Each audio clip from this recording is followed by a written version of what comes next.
আসছি পরের খবরে। এয়ারপোর্ট অ্যাডভাইজারি কমিটির বৈঠকে যোগ দিতে গিয়ে বিক্ষোভের মুখে সৌগত রায়। দুই বিজেপি বিধায়কের বিরুদ্ধে লোকসভা স্পিকারকে স্বাধিকার ভঙ্গের নোটিশ দমদমের সাংসদের।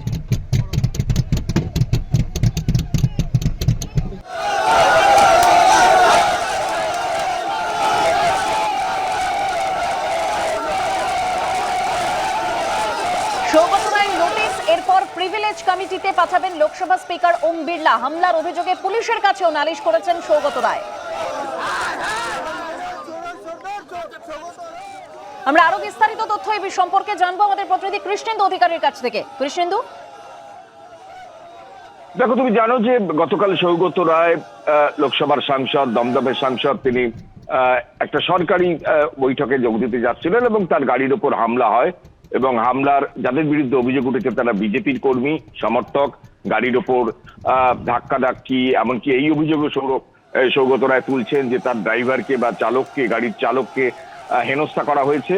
এবং সৌগত রায় তার পরিপ্রেক্ষিতে গতকালই এয়ারপোর্ট সংলগ্ন থানায় তিনি অভিযোগ দায়ের করেন এবং সেই অভিযোগের কপি দিয়ে আজকে একদম লোকসভার স্পিকার ওম বিড়লাকে স্বাধিকার ভঙ্গের একটা নোটিশ পাঠিয়েছেন লোকসভার স্পিকার। তিনি যেটা অভিযোগ করছেন যে একটা সরকারি অনুষ্ঠান বা সরকারি বৈঠকে তিনি যোগ দিতে যাচ্ছেন, তিনি লোকসভার সাংসদ, তাহলে লোকসভার সাংসদ হিসেবে কি তাহলে স্বাধীনভাবে কোনো বৈঠকে যোগ দিতে পারবেন না? এবং সেখানে দুজন বিজেপি বিধায়ক যারা বৈঠকে উপস্থিত ছিলেন, সৌরভ শিকদার এবং অরিজিৎ সিং, সেই অরিজিৎ সিংহ এবং সেই অরিজিৎ, দুজনের বিরুদ্ধে বা দুজনের নাম উল্লেখ করে তিনি এই স্বাধিকার ভঙ্গের নোটিশ লোকসভার স্পিকারের কাছে পাঠিয়েছেন, এমনটাই তিনি জানাচ্ছেন। ধন্যবাদ কৃষ্ণেন্দু।